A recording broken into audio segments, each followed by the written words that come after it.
ஆண்டவர் இயேசுவின் நாமம் மகிமைப்படுவதாக. இந்த அருமையான நல்ல தருணத்திலும் ஆண்டுடைய வார்த்தையாய் உங்களை சந்திப்பதிலே மிகுந்த மகிழ்ச்சி அடைகிறேன். கடந்த முறை நான் உங்களுக்கு கொடுத்த செய்தி மிகுந்த ஆசீர்வாதமாக இருக்கும் என்று நான் கர்த்தருக்குள்ளே விசுவாசிக்கின்றேன். இனி நடக்கப் போவது என்ன என்ற தலைப்பிலே ஆண்டவராகிய இயேசு கிறிஸ்துவினுடைய வருகை குறித்து நாம் தியானித்துக் கொண்டிருக்கின்றோம். இந்த நாளிலும் கூட ரகசிய வருகை உண்டா என்ற தலைப்பிலே நான் கர்த்தருடைய வார்த்தையை உங்களோடு பகிர்ந்து கொள்ள விரும்புகின்றேன். நீங்கள் தொடர்ந்து கர்த்தருடைய வசனத்தை கேட்பீர்களானால் இனி என்ன சம்பவிக்க போகிறது என்கிற காரியத்தை நீங்கள் ஆழமாய் சற்று அறிந்து கொள்வதற்கு ஏதுவாயிருக்கும். எனவே தொடர்ச்சியாய் கொடுக்கப்படுகிற இந்த செய்திகளை தொடர்ந்து நீங்கள் கேளுங்கள். இது உங்களுக்கு பிரயோஜனமாக இருக்கும் என்று நான் கர்த்தருக்குள்ளே விசுவாசிக்கிறேன். இன்றைக்கும் கூட நம்முடைய தியானத்திற்காக ஒரு வேத பகுதியை வாசிப்போம். லூக்கா எழுதின சுவிசேஷம் 21ஆம் அதிகாரம் 36வது வசனத்தை நான் வாசிக்கிறேன். ஒருவர் வாசிக்க கேட்போம். ஆகையால் இனி சம்பவிக்க போகிற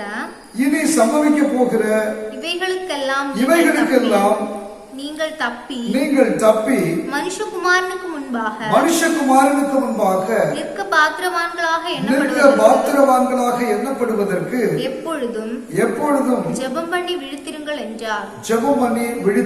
என்றார். கண்களை மூடி ஜெபம் செய்வோம். நல்ல ஆண்டவரே, இந்த வேத பகுதியின் மூலமாய் நீர் எங்களோடு பேசும். எங்களுக்கு தேவையான நல்ல ஆலோசனைகளை தந்து நீர் உதவி செய்யும். ஆசீர்வதியும். இயேசுவின் நாமத்தில் கெஞ்சுகிறோம் பிதாவே. கர்த்தருடைய நாமத்திற்கு மகிமை உண்டாவதாக. இன்றைக்கு ஆண்டவராகிய இயேசு கிறிஸ்துவினுடைய 2ஆம் வருகை குறித்து நாம் தியானித்துக் கொண்டிருக்கிறோம். ஆண்டவராகிய இயேசு கிறிஸ்துவினுடைய 2வது வருகையை நாம் 2 பிரிவாக பிரிக்கலாம். ஒன்று ரகசிய வருகை, மற்றொன்று ஆண்டவருடைய பகிங்கர வருகை. இந்த 2வது பகிங்கர வருகை இல்லை என்று சொல்லி அநேகர் சொல்லுகிறதை நாம் கேட்க முடிகிறது. கர்த்தருடைய நாமத்திற்கு மகிமை உண்டாவதாக. ஆண்டவராகிய இயேசு கிறிஸ்துவினுடைய வருகை குறித்ததான பல குழப்பங்கள் இன்றைக்கு இருக்கின்றது. எனவேதான் இன்றைக்கு ஆண்டவராகிய இயேசு கிறிஸ்துவினுடைய ரகசிய வருகை உண்டா என்ற ஒரு தலைப்பை எடுத்துக்கொண்டு அதிலிருந்து நான் உங்களுக்கு கர்த்தருடைய வார்த்தையை நான் கொடுக்க விரும்புகின்றேன். விசேஷமாக ஆண்டவராகிய இயேசு கிறிஸ்துவினுடைய ரகசிய வருகை இல்லை என்று சொல்வதற்கு 3 விதமான காரியங்களை சொல்லுகின்றார்கள். ஆண்டவராகிய இயேசு கிறிஸ்துவினுடைய ரகசிய வருகை உண்டு என்பதற்கு 3 காரியங்களை நான் உங்களுக்கு சொல்ல விரும்புகின்றேன்.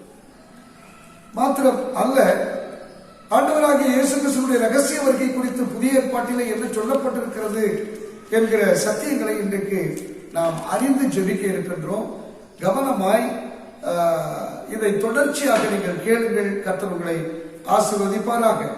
விசேஷமாக ஏன் இப்படி ஒரு தலைப்பை நாம் எடுத்துக்கொண்டிருக்கிறோம் என்றால், ஆண்டவருடைய ரகசிய வருகை உண்டா என்கிற ஒரு தலைப்பை ஏன் நாம் எடுத்திருக்கிறோம் என்றால், ரகசிய வருகை இல்லை என்று அநேகர் இன்றைக்கு உபதேசித்துக் கொண்டிருக்கின்றார்கள். எனவே இந்த தலைப்பை நாம் எடுத்துக் கொண்டிருக்கின்றோம். அப்படி ரகசிய வருகை இல்லை என்று சொல்லுகிறவர்கள் அதற்கான 3 காரணங்களை அவர்கள் சொல்லுகின்றார்கள்.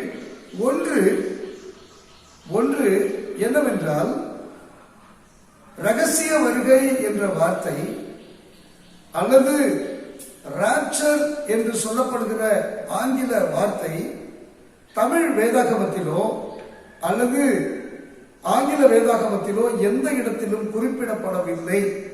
எனவே ரகசிய வருகை இல்லை என்று சொல்லுகின்றார்.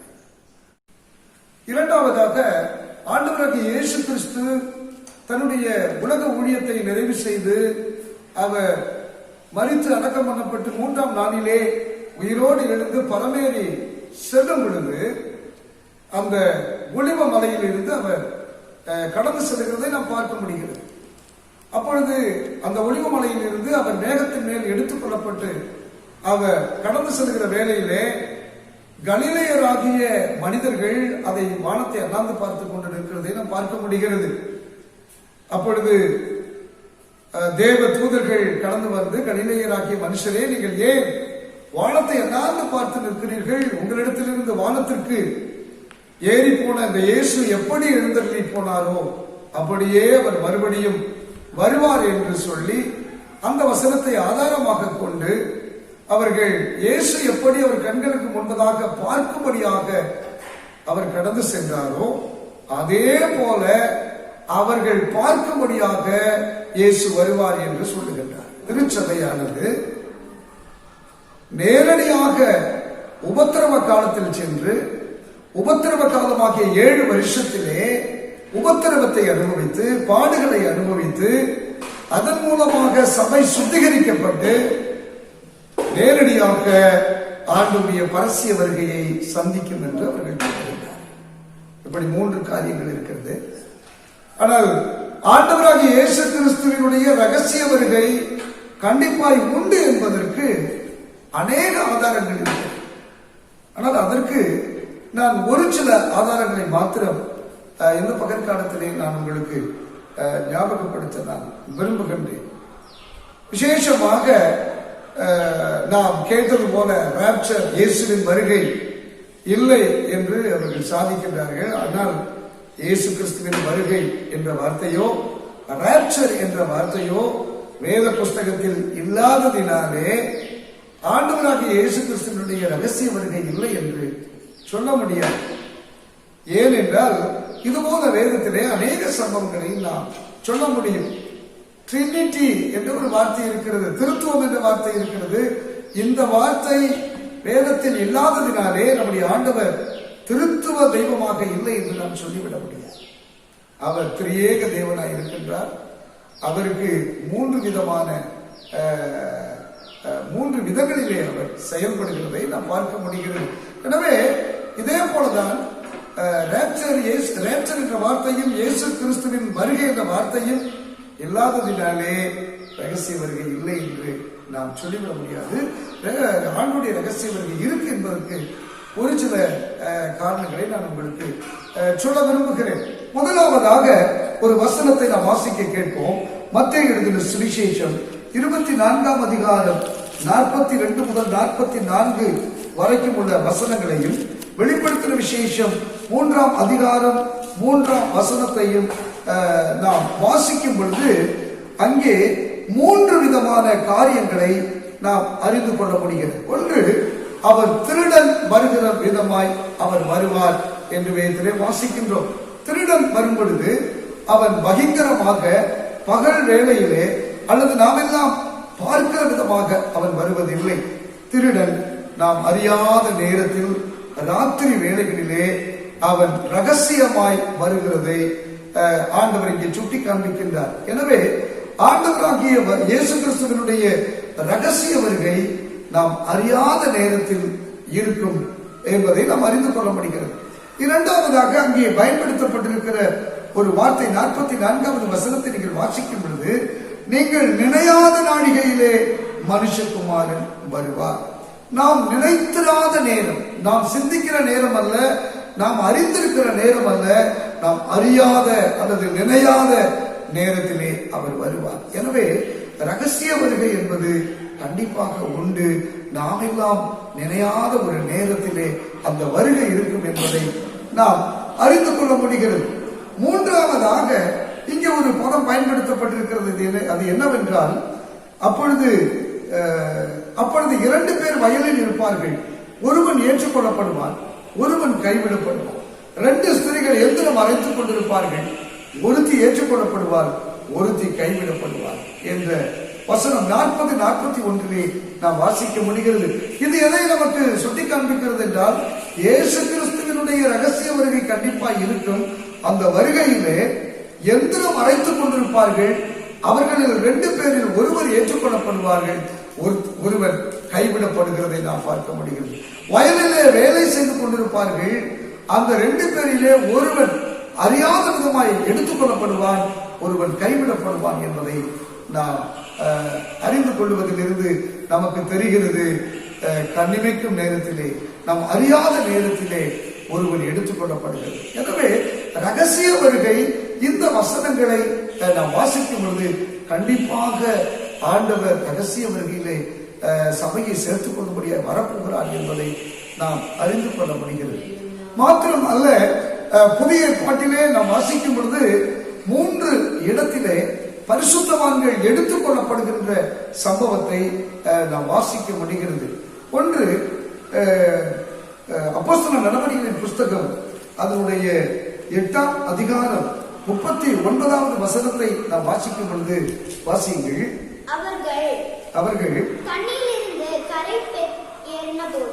அவர்கள் தண்ணீரில் இருந்து கரையேறின போது கர்த்தருடைய ஆவியானவர் பிலிப்புவை கொண்டு போய்விட்டார். அந்த வசனத்திலே நீங்கள் குறிப்பாக புரிந்து கொள்ள வேண்டிய ஒரு பகுதி எதுவென்றால், ஆவியானவர் அவரை கொண்டு போய்விட்டார். இந்த சம்பவம் நமக்கு எல்லாருக்கும் தெரிந்த சம்பவம்.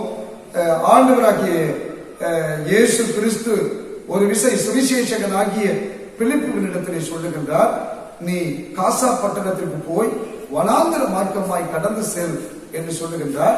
அவன் ஆண்டுடைய வார்த்தைக்கு கீழ்ப்படிந்து அவன் செல்லுகிற வேளையிலே அந்தாகே என்கிற ராஜஸ்திரிக்கு மந்திரியாகிய ஒருவன் ரதத்திலே வருகிறதை ஆண்டவர் சுட்டி காண்பித்து அந்த ரதத்தோடு போய் சேர்ந்து கொள் என்று சொல்லுகிறதை நாம் பார்க்க முடிகிறது. சுவிசேஷகனாக அந்த ரதத்தோடு போய் சேர்ந்து கொள்ளுகிறதையும், அங்கே அவன் ஏசாயா தீர்க்கதரிசியின் புஸ்தகத்தை வாசிக்கிறதையும், இதன் அர்த்தம் உனக்கு தெரியுமா என்று கேட்பதையும், தெரியாது என்று சொல்லும் பொழுது அதை விளக்கி காண்பிக்கிறதையும், விளக்கி காண்பித்த பொழுது தண்ணீர் உள்ள ஒரு இடத்திற்கு அவர்கள் வருகிறார்கள். தண்ணீர் அதிகமாக இருக்கிறதே, நான் ஞானஸ்நானம் எடுக்க தடை என்ன என்று அந்த மந்திரி கேட்பதையும், உடனடியாக அவர்கள் இறங்கி ஞானஸ்நானம் எடுக்கிற சம்பவத்தை அந்த பகுதிகளிலே நாம் வாசிக்கிறோம். ஞானஸ்நானம் எடுத்து கரையேறின உடனே ஆண்டவர் பிலிப்புவை எடுத்துக்கொண்டு போய்விட்டார் என்கிற பதத்தை நாம் இங்கே வாசிக்கின்றோம். இங்கேயும் இங்கே நாம் எதை வாசிக்கிறோம் என்றால், எடுத்துக்கொண்டு போய்விட்டார். சரீரத்தில் இருந்த பிலிப்புவை ஞானஸ்நானம் கொடுத்து முடித்த உடனடியாக ஆண்டவர் எடுத்துக் கொள்ளுகிறதை நாம் பார்க்க முடிகிறது.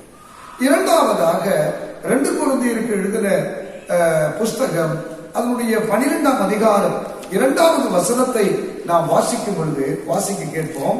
2 கொரிந்தியர் 12ஆம் அதிகாரம் 2வது வசனம். கிறிஸ்துவுக்குள்ளான ஒரு மனுஷனை அறிவேன். கிறிஸ்துவுக்குள்ளான ஒரு மனுஷனை அறிவேன். அவன் 14 வருஷத்துக்கு முன்னே 3ஆம் வானம் வரைக்கும் எடுக்கப்பட்டான். 3ஆம் வானம் வரைக்கும் எடுக்கப்பட்டான். அவன் சரீரத்தில் இருந்தானோ சரீரத்திற்கு புறம்பே இருந்தானோ அதை அறியேன். தேவன் அறிவார். அந்த மனுஷன் போதும். இந்த நாம் 2வது வசனத்திலே நாம் வாசிக்கும் பொழுது எடுத்துக்கொள்ளப்பட்டார் என்கிற ஒரு பதத்தை நாம் இங்கே வாசிக்கின்றோம். தேவ மனிதனாகிய அப்போஸ்தலனாகிய பவுல், அவன் சரீரத்தில் இருந்தானோ புறம்பே இருந்தானோ, ஆண்டவர் அவனை 3வது வானம் வரைக்கும் எடுத்துக்கொள்ளப்பட்ட ஒரு சம்பவத்தை நாம் இங்கே வாசிக்கின்றோம். இங்கேயும் எடுத்துக்கொள்ளப்பட்டார் என்கிற ஒரு வார்த்தையை அந்த வசனத்திலே நாம் வாசிக்கின்றோம். மூன்றாவதாக வேதத்திலே 1 தெசலோனிக்கேயர் 4ஆம் அதிகாரம் 16, 17 வசனங்களை நாம் வாசிக்கும் பொழுது, ஏனெனில் கர்த்தர் தாமே 6 வாரத்தோடும் பிரதான தூதருடைய சத்தத்தோடும் தேவ எக்காலத்தோடும் வானத்திலிருந்து இறங்கி வருவார். அப்பொழுது கிறிஸ்துவுக்குள் மரித்தவர்கள் முதலாவது எழுந்திருப்பார்கள். பின்பு உயிரோடு இருக்கும் நாமும் மேகங்கள் மேல் எடுத்துக் கொள்ளப்பட்டு என்கிற பதத்தை நாம் பார்க்கிறோம். நாம் வாசித்த இந்த 3 வேத பகுதிகளிலும் எடுத்துக்கொள்ளப்பட்டு என்கிற பதத்தை நாம் வாசிக்கின்றோம். இந்த 3 வசனத்திலும் ஒரு கிரேக்க வார்த்தை பயன்படுத்தப்பட்டிருக்கிறது. அந்த கிரேக்க வார்த்தை என்னவென்றால் ஹர்பசோ என்கிற கிரேக்க வார்த்தை பயன்படுத்தப்பட்டிருக்கிறது. ஹர்பசோ என்கிற வார்த்தைக்கு டு டேக் ஆஃப் என்கிற அர்த்தம் கடந்து வருகிறது. இந்த 3 பதங்களும் பயன்படுத்தப்பட்டிருக்கிற இந்த இடத்திலே லாட்டின் வார்த்தையாகிய ராஃபியோ என்கிற வார்த்தையும் பயன்படுத்தப்பட்டிருக்கிறது. ராஃபியோ என்றால் சடன்லி கேரிட் அவே என்கிற வார்த்தை பயன்படுத்தப்பட்டிருக்கிறது. அப்படியானால் இந்த ராஃபியோ என்ற வார்த்தையும் ஹர்போசோ என்கிற வார்த்தையும் எதற்காக பயன்படுத்தப்பட்டிருக்கிறது என்றால் எடுத்துக் கொள்ளப்படுதல் என்கிற இடத்திலே பயன்படுத்தப்பட்டிருக்கிறது. எனவே அப்போஸ்தலனாகிய பவுல் 3வது வானம் வரைக்கும் எடுத்துக் கொள்ளப்பட்டான். திடீரென்று அவர் எப்படி இருந்தானோ தெரியவில்லை, ஆனால் எடுத்துக் கொள்ளப்பட்டான் என்கிற பதத்தை நாம் வாசிக்கப்படுகிறது. சுவிசேஷகனாகிய பிலிப்பு ஞானஸ்நானம் கொடுத்த பொழுது திடீரென்று ஆண்டவர் அவனை எடுத்துக்கொண்டு போனார். இந்த பதங்கள் எல்லாம் நாம் பார்க்கும் பொழுது ஒரு நாள் ஆண்டவராகிய இயேசு கிறிஸ்து திடீரென்று தன்னுடைய மணவாட்டி சபையை சேர்த்துக் கொள்ளும்படியாய் அவர் சீக்கிரமாய் வரப்போகிறார். இதிலிருந்து நாம் என்ன தெரிந்து கொள்கிறது என்றால், இன்றைக்கு பலவிதமான உபதேசங்கள் இந்த உலகத்திலே தோன்றி இருக்கிறது. பலவிதமான உபதேசங்கள், தினம் ஒரு உபதேசம் உருவாக்கி கொண்டிருக்கிறது. எனக்கு அன்பான சகோதரனே சகோதரியே, பலவிதமான உபதேசங்களை கேட்டு நீங்கள் ஆண்டவரை விட்டு பின்வாங்கி போய்விடாதபடி உண்மையான சத்தியத்தை நீங்கள் தெரிந்து கொள்ளும் பொழுது அந்த சத்தியத்திலே நிலைத்திருப்பதற்கு அது ஏதுவாக இருக்கும் என்று நான் கர்த்தருக்குள்ளே நான் விசுவாசிக்கிறேன். இங்கே வேதத்திலே ஒரே ஒரு பகுதியை நான் சுட்டி காண்பித்து நான் நிறைவு செய்ய விரும்புகின்றேன். இங்கே மத்தேயு எழுதின சுவிசேஷத்திலே நாம் வாசித்தது போல 24ஆம் அதிகாரத்தை நாம் எடுத்துக்கொள்வோம். அதிலே பயன்படுத்தப்பட்டிருக்கின்ற ஒரு வசனம் 40வது வசனமும் 41வது வசனத்தையும் தியானிங்கள். அப்பொழுது 2 பேர் வயலில் இருப்பார்கள், ஒருவன் ஏற்றுக்கொள்ளப்படுவான், ஒருவன் கைவிடப்படுவான். 2 ஸ்திரீகள் எந்திரம் அரைத்துக் கொண்டிருப்பார்கள், ஒருத்தி ஏற்றுக்கொள்ளப்படுவாள், ஒருத்தி கைவிடப்படுவார் என்று சொல்லப்பட்டிருக்கிறது. இது எதை காட்டுகிறது என்றால், ஒருத்தி மாலை நேரத்திலே எந்திரம் அரைத்துக் கொண்டிருப்பதை காண்பிக்கிறது. 2 பேர் பகல் நேரத்திலே தங்களுடைய வேலையை செய்து கொண்டிருக்கின்றார்கள். 2 பேரும் 2 விதமான அலுவல்களிலே மிக ஈடுபாட்டோடு அவர்கள் அதை செய்து கொண்டிருக்கின்றார்கள். அப்படியானால் இது எதை காட்டுகிறது என்றால், தான் செய்கிற வேலையிலே மிகவும் கவனமாக அவர்கள் தங்களுடைய வேலையை செய்து கொண்டிருக்கும் பொழுது திடீரென்று ஆண்டுடைய ரகசிய வருகை இருக்கும் என்பதை ஆண்டவர் சொல்லுகின்றார். அப்படியானால் அதனுடைய அர்த்தம் என்னவென்றால், இன்றைக்கு இந்த உலகம் தங்களுடைய அலுவல்களிலே தங்களுடைய வேலைகளிலே அதிகமாய் மூழ்கி இருக்கிறதை நாம் பார்க்க முடிகிறது. எங்கு பார்த்தாலும் மனிதர்கள் வேலை வேலை வேலை என்று சொல்லி தங்களுடைய நேரம், அதிகமான நேரத்தை தங்களுடைய வேலைக்காக செலவு செய்கிறதை நாம் பார்க்க முடிகிறது. பிசாசினுடைய மிகப்பெரிய தந்திரங்களிலே ஒன்று அதிகமான வேலை பளுவை நமக்கு கொடுப்பது. அதிகமான வேலை பளுவை கொடுத்து நம் ஆண்டவரை தேடாதபடி, ஆண்டவரை துதிக்க முடியாதபடி, ஆண்டவருக்கு என்று நேரத்தை செலவு செய்யாதபடி அதிக வேலையை கொடுப்பது. அதாவது இதை திரும்பவும் திருத்தமாக நாம் சொல்ல வேண்டுமானால், வேறு எதை குறித்தும் சிந்திக்காமல் தன்னுடைய அலுவல்களிலே மிக தீவிரமாய் ஈடுபட்டிருக்கின்ற ஒரு காரியத்தை இந்த வசனம் நமக்கு சுட்டி காண்பிக்கிறது.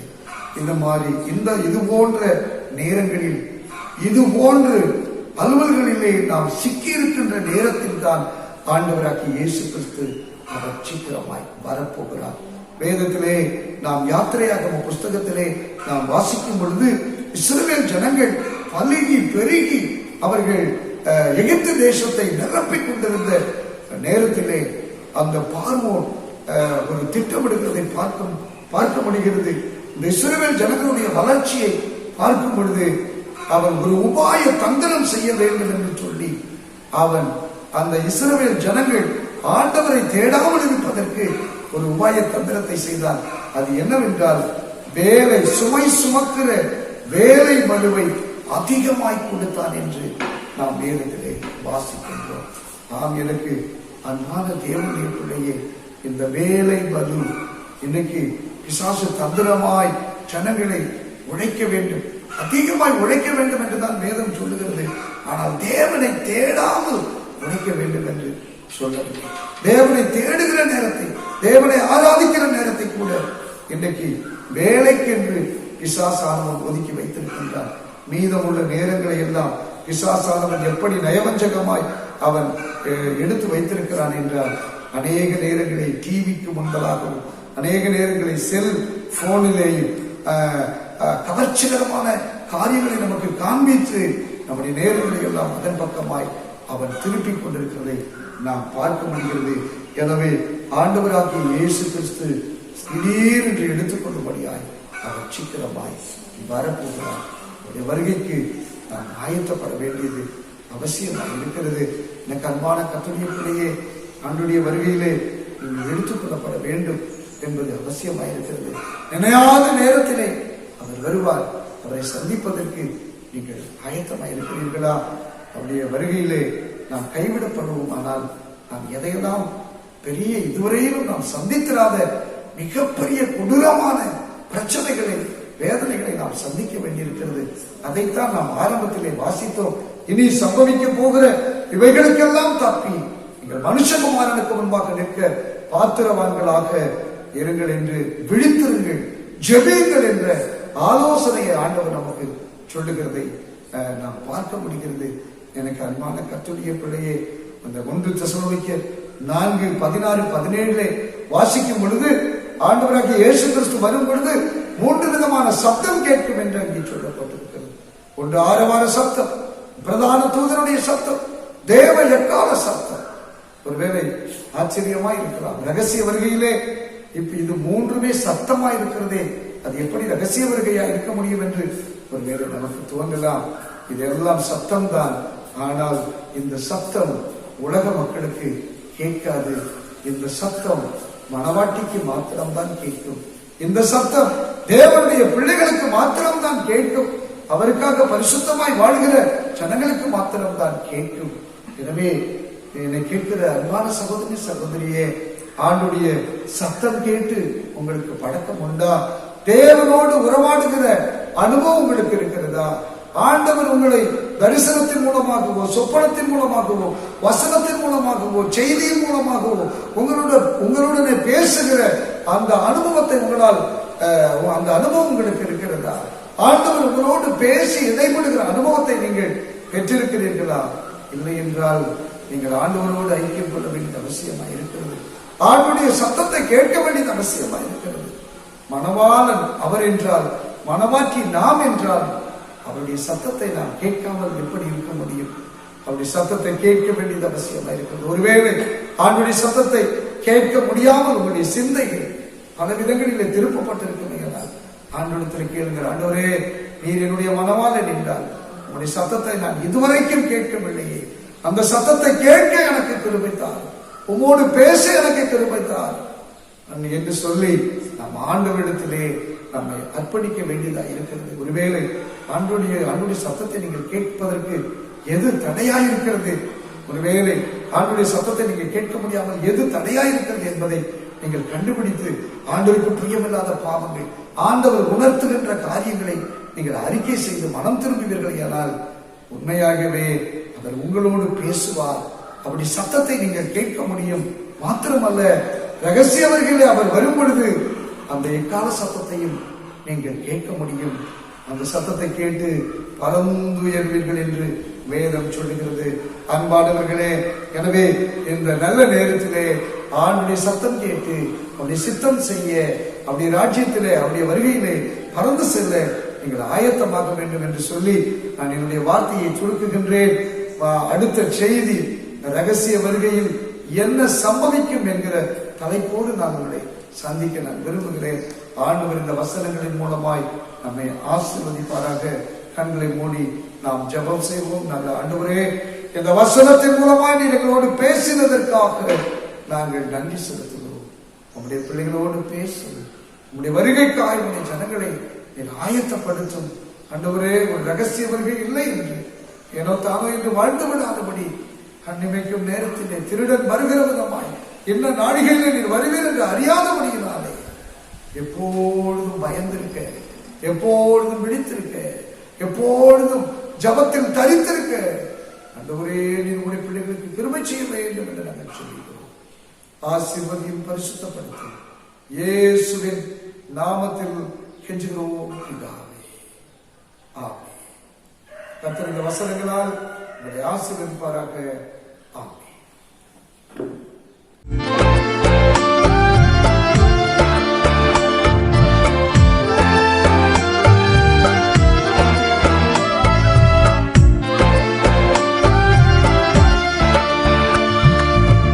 குருசினில் சிந்தின ரத்தம், குரு இயேசுவில் உண்டான சுத்தம். குருசினில் சிந்தின ரத்தம், குரு இயேசுவில் உண்டான சுத்தம். கல்வாரியில் தெய்வ மகத்துவ நேசம், கல்வாரியில் தெய்வ மகத்துவ நேசம். கல்லான இதயமும் கனிந்திடும் பாசம், கல்லான இதயமும் கனிந்திடும் பாசம். பொங்குதே ஆனந்தம், புவி எங்குமே இல்லா பேரானந்தம். பொங்குதே ஆனந்தம். இந்த செய்தி உங்களுக்கு மிகுந்த பிரயோஜனமா இருந்திருக்கும் என்று நாங்கள் கர்த்தருக்குள் விசுவாசிக்கிறோம். இந்த செய்தி உங்களுக்கு பிடித்திருந்ததுன்னா இப்பவே லைக் பண்ணுங்க, ஷேர் பண்ணுங்க, கமெண்ட் பண்ணுங்க. குறிப்பா சப்ஸ்கிரைப் பண்ண மறந்துடாதீங்க. பாய்.